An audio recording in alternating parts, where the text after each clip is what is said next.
It's Wednesday, it's time for another video. It's Depeche Mode again, and yes, it's a big one once again.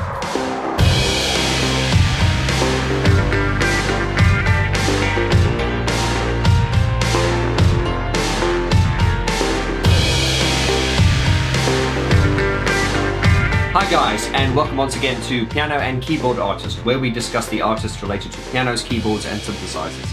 And continuing with my Depeche Mode album review series, yes, it's the most in-depth Depeche Mode album review series ever conducted by an individual YouTuber, so I'm told. And today, it's Music for the Masses, Part 1.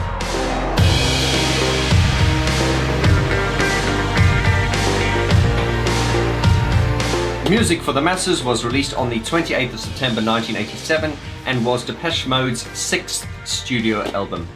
This was produced by Depeche Mode and Dave Bascombe. Now, some of the word in the street and rumors are that apparently Dave Bascombe was not a producer on this, he was more of an engineer. Now, as far as the term engineer and producer go, I'm going to be doing a video later on where I discuss what a producer is and what an engineer is, but the term producer is quite a loosely used term and it can be used interchangeably. So some people have said that Dave Bascombe was, as I say, more of an engineer, and it was apparently Alan that really produced this, as far as, you know, Alan and Martin really, so far as, you know, the musical ideas and everything. And so I really am not sure about that, but you'll be pleased to know, guys, if you're a regular subscriber to this channel, I'm actually going to interview Mr. Dave Bascombe himself. Yep, next week on the 2nd of March, my crew and I will be heading down to Dave Bascombe headquarters and we'll be interviewing him, so we will be able to ask him all the questions that we've always wanted to ask. Now, there's going to be a lot of information at the end of this video, guys, regarding that interview with Dave Bascombe, so I would urge you to stick around, grab your favorite brew, drink, and let's jump right into this.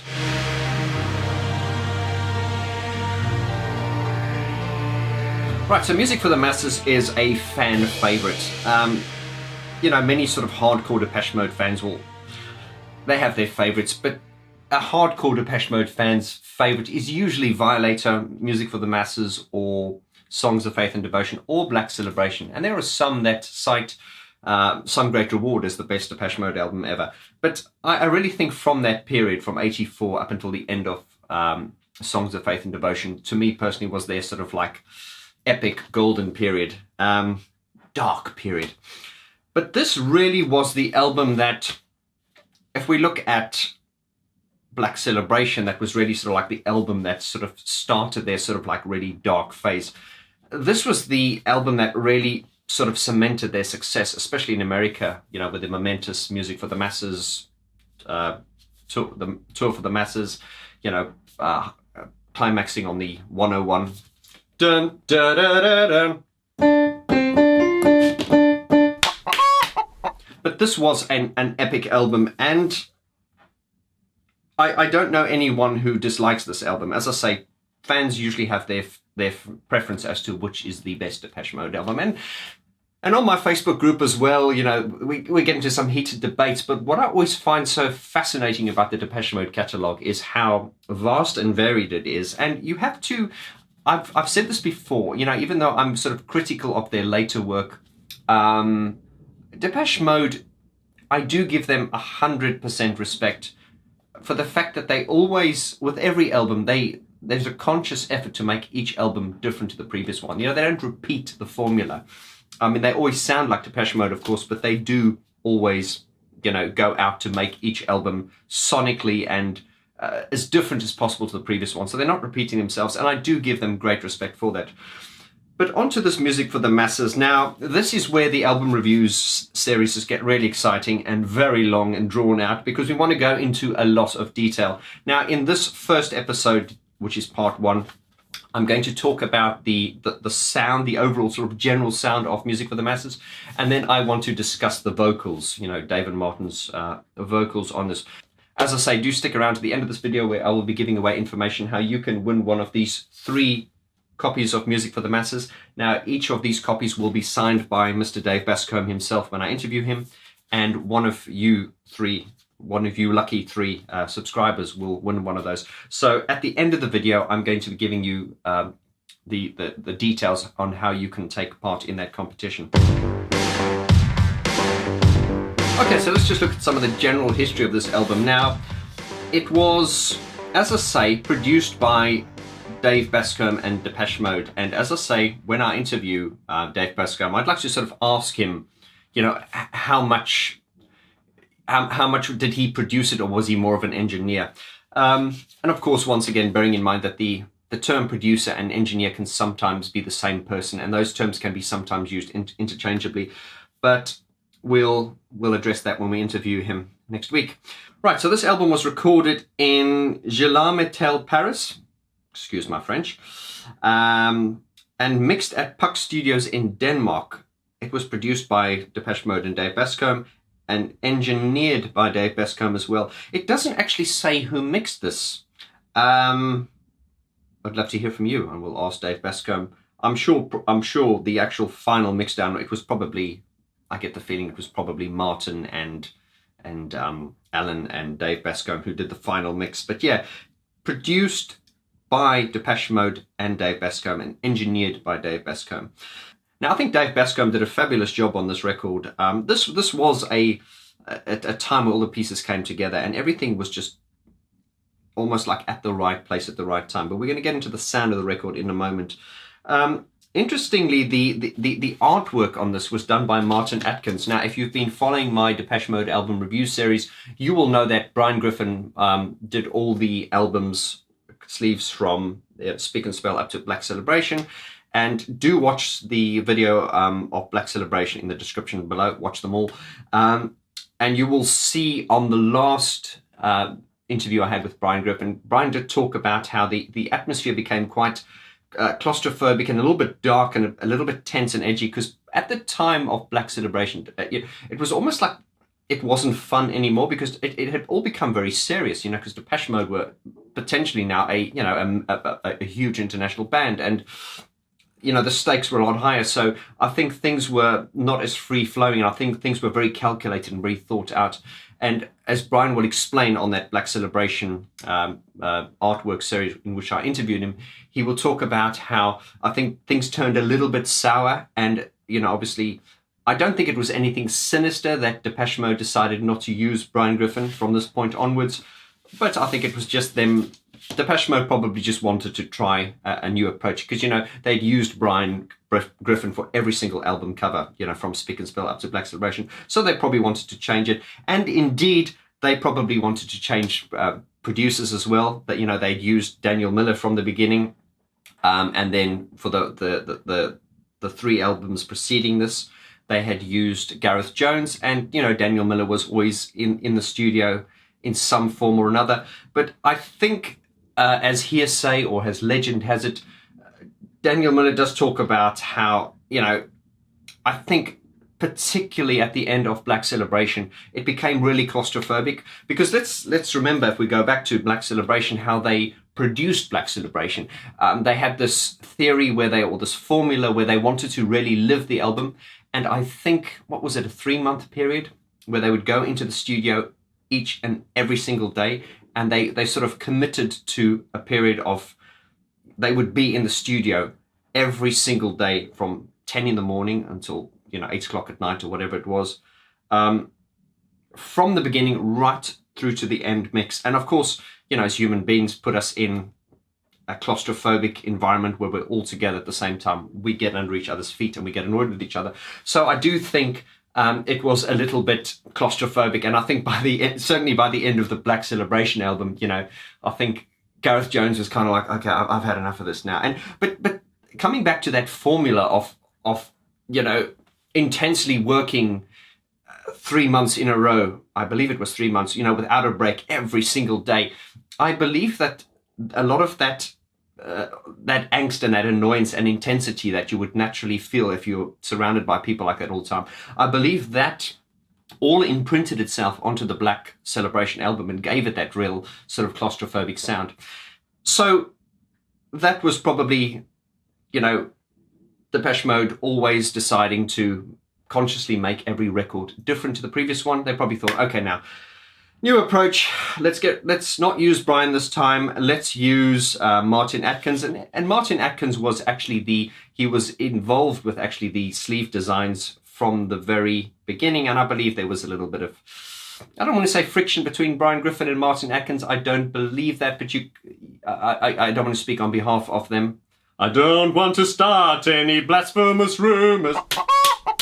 But yeah, check out that Black Celebration review where Brian Griffin kind of talks in his own words how he felt, you know, the Black Celebration period kind of got a bit contrived and not as fun as it used to be. So Depeche Mode, for whatever their reasons, as I say, I cannot talk on behalf of them. They decided, okay, we're going to do a new album. Let's give Gareth Jones a break. And as the documentary said, sometimes you need new jokes. And they got Dave Bascombe on board. Now, I believe it was Dave Garn. I believe it was his choice to go for, Dave Bascombe, because Dave Bascombe had just produced Tears for Fears. So the decision to use Dave Bascombe on this record paid off at the end because, what can I say? This is an outstanding album. And I can't help thinking, and of course people have asked me this as well, you know, people have said, Vaughan, what do you think Music for the Masses would sound like if Daniel Miller or Gareth Jones had produced it? My answer to that is it would still be bloody good. It would be different. Obviously, the songs would be the same, but that's interesting. I suppose in another dimension or another parallel universe, Gareth Jones did produce that album. I'm just getting all weird here, but it would be interesting to see what it would sound like. It would sound very different though, and we're going to get onto that now when we discuss the sound of this record. Right, so let's talk about the sound, the sort of sound and the feel and the sonic properties of this record. Now, I'm going to not talk in completely technical terms. I'm going to just talk in quite, I'm just going to talk how this sounds to me now. I will be using a lot of sort of emotional terms in that, you know, because music is an emotional thing. It's very difficult to sometimes, give the words to a feeling.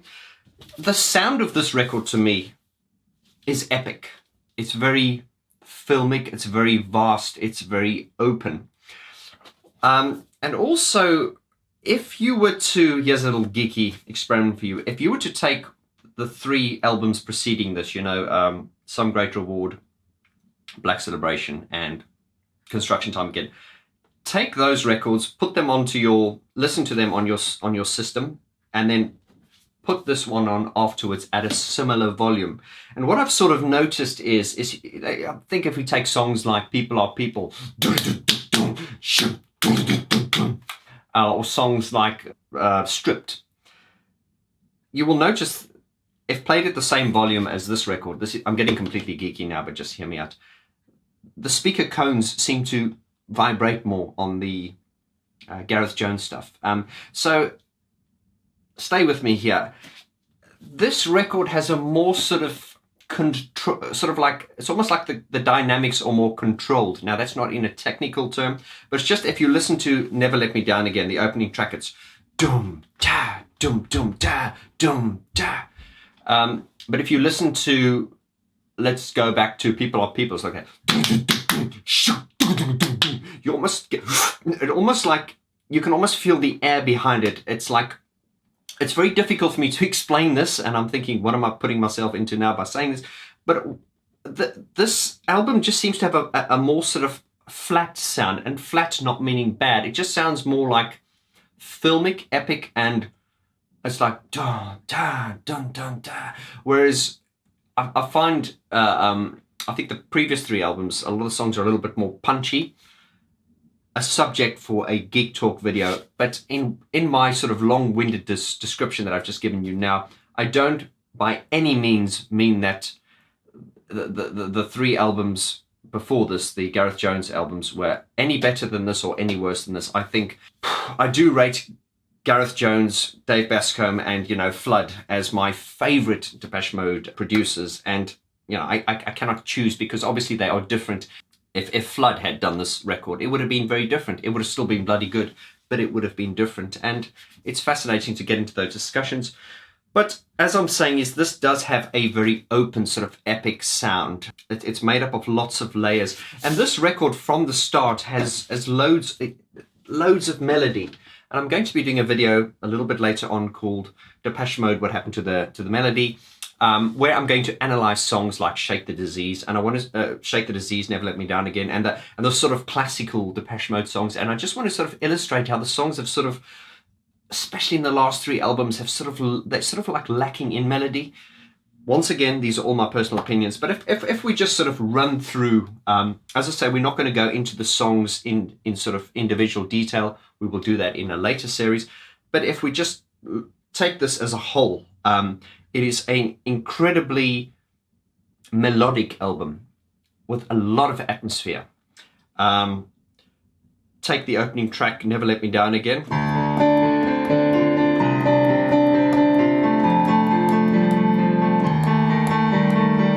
Those typical Martin Gorisms, I call them, those Gorisms, those chords that kind of, subject for another video. Just, here it is. There.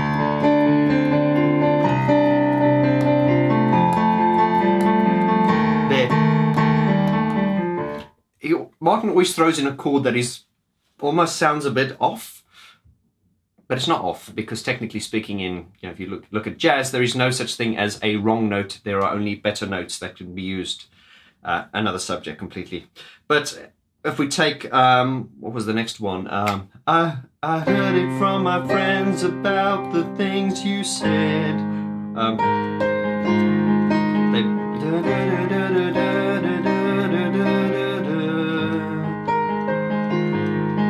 I mean, even just illustrated on a straightforward piano here, you can see how beautiful the songs are even without the synthesizers.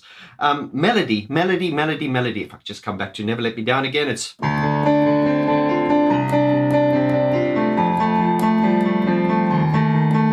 then...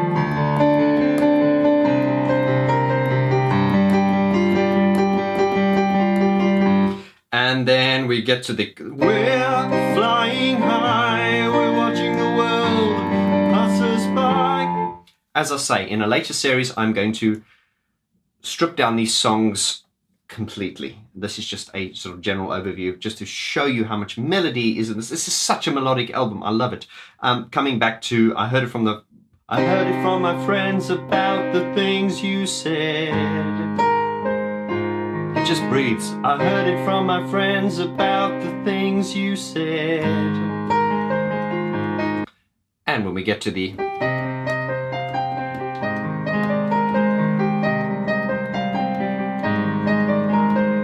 Beautiful. Strange Love.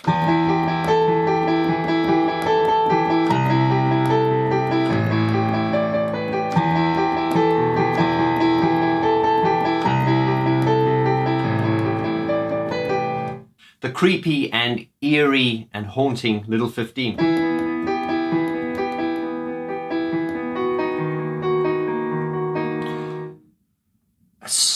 Simple ideas, but executed with classy production.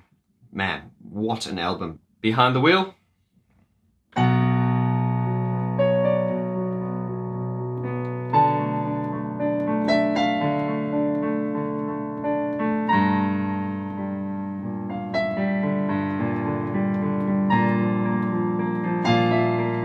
Even on a piano, it just sounds so haunting.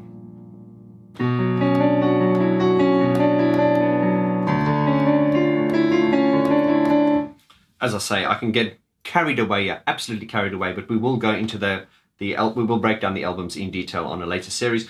But this album is beautifully melodic from the start right through to the end of the insane Pimpf. I mean, what a track! When I first heard that, it was absolutely mind blowing, and a lot of the ideas in this record, as Alan Wilder said in an interview, build on the theme of sort of starting as Pimpf does. It's got the little piano motive, and it kind of repeats, and then more is added to that. Classic example on that is Behind the Wheel, which is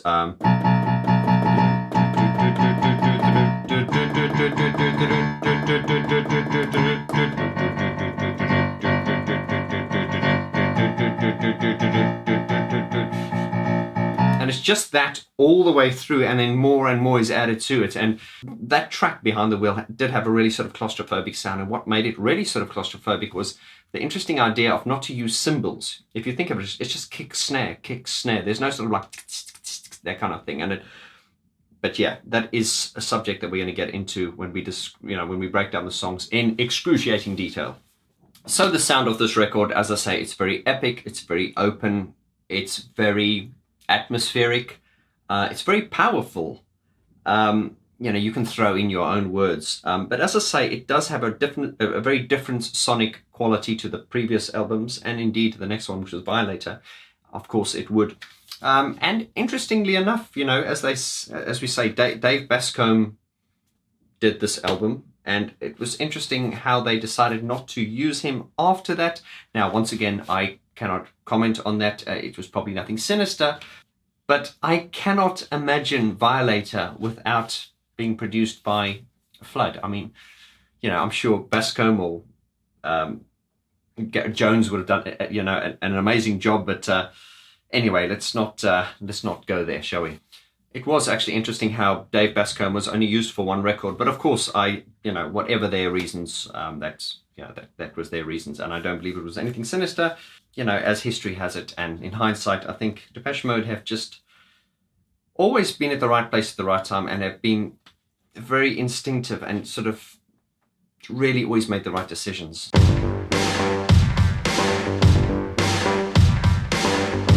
Let's talk about the vocals of this album now.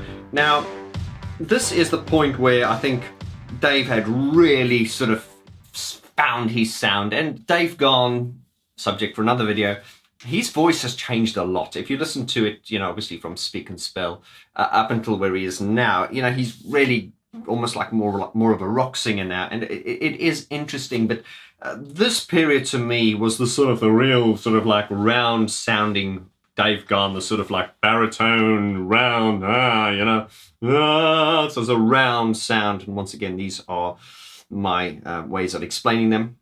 So let's take an example of Dave's vocals in Never Let Me Down Again, which is a great opening track. It's the I'm taking a ride with my best friend. And then he goes, I hope he never lets me down again. When it gets to the chorus, Dave does, it's a very unusual way, for the lead singer to sort of just on the chorus just provide sing it on just one note, and then get the backing singer, which is Martin in this case, to kind of provide all the melody to it.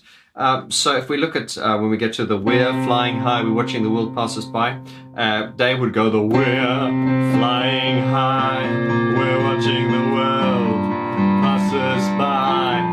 On one note, but he kind of bends it. Never want to come down, never want to put my feet back down on the ground. Kind of like that. But then Martin does the we're flying high, we're watching the world pass us by. He's got the more melodic parts. Never want to come down, never want to put my feet back down on the ground. So Martin does the sort of more melodic part, whereas Dave just does the we're flying high. And all these decisions are what make this song and brilliant. If we jump to a song now, I'm thinking of Behind the Wheel. That is another classic sort of layering of, the sort of the Gore and Gahan sound.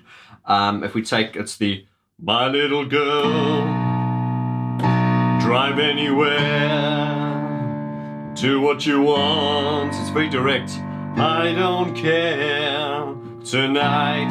And then Martin sings higher up on the octave. It's not a harmony. It's just an octave higher. So Martin's My Little Girl, drive anywhere. It's very light, a head voice.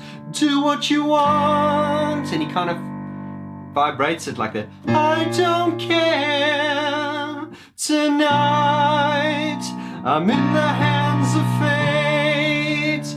I had myself, it's very light, over on a plate. Now, this is what gives, this song still makes my skin crawl. It is stunning. So with Martin singing on that, nah, and then Dave providing like the my little girl, drive anywhere, do what you want. He provides like the grounding to it, kind of like the, and this is what was so beautiful about Depeche Mode songs is Dave always provided like that direct kind of grounding, and then Martin had this kind of like, it's almost like an angel with the wings around. I know that sounds cheesy, but it's Martin's voice to me is always like this loving, encompassing blanket that like covers. I love Martin's voice, and I think the way his voice works with Dave's is brilliant. Martin's voice is often used as a special effect, like, you know, if we jump forward to a song like Condemnation, he does all that kind of stuff. But jumping to this album, if you listen to I Want You Now, Tomorrow Won't Do, it's got that now we'll ask Dave Bascombe about that, because I believe some of the sexual sounds they got from that were from a porn video. But to me, that sound to me, that is to me Martin's voice. Let's take the song Pimp, for example. You got that home in that in Pimp sounds like Dave's voice to me, and that's Martin's voice. Of course, we're going to ask Dave Bascombe all those questions. Yeah, the vocals on this album are really, really seasoned and matured. These, you know, this is where they really came into themselves and into their skin. I'm thinking of The Things You Said. I heard it. Oh, we've changed sounds. I heard it from my friends about the things you said. I heard it from my friends about the things you said. It's so like conversation level. There's no effort. It's effortless and it just flows. And the vocal performances on this, sitting target, sitting waiting, anticipating nothing. Ooh, ooh. There's Martin's vocal effect again. Ooh, ooh. Brilliant. The delivery and the execution of the vocals, the sound, and how they'd found themselves, you know. I've got no criticisms with any of the vocal performances in any of the previous albums, but it's just listening to this album, you can just hear that this was almost like the quintessential sort of like Depeche Mode sounding record. Whereas people would go, you know, people always associate, the hardcore Depeche Mode fans always think of songs like, you know, Behind the Wheel and Never Let Me Down Again, you know, which are fan favorites. Coming to I Need to Be Cleansed, It's Time to Make Amends. Great vocal performances on this. Strange Love. Little 15, sacred, holy, to put it in words, to write it down, that is walking on hallowed ground. Some of the vocal performances on this record are iconic and are some of the vocal performances that I think Dave and Martin will be, you know, chasing or holding up as some of their best vocals ever. Yeah, absolutely outstanding vocal performances on this record. The vocals on this album are also very honest. There's not like excessive processing on them. Obviously there is use of compression, delay and EQ and, you know, reverb obviously to get the song, the vocals to fit into the mix. I'm not going to go into gig talk now, but there's no sort of saturation and over you know, strange mad effects. Obviously there are subtle effects to the vocals which help it fit better into the mix, but generally speaking, the vocals are not that affected and they sound very honest and real and authentic, and finding it hard to actually say anything bad about this record, and I think you'll agree with me.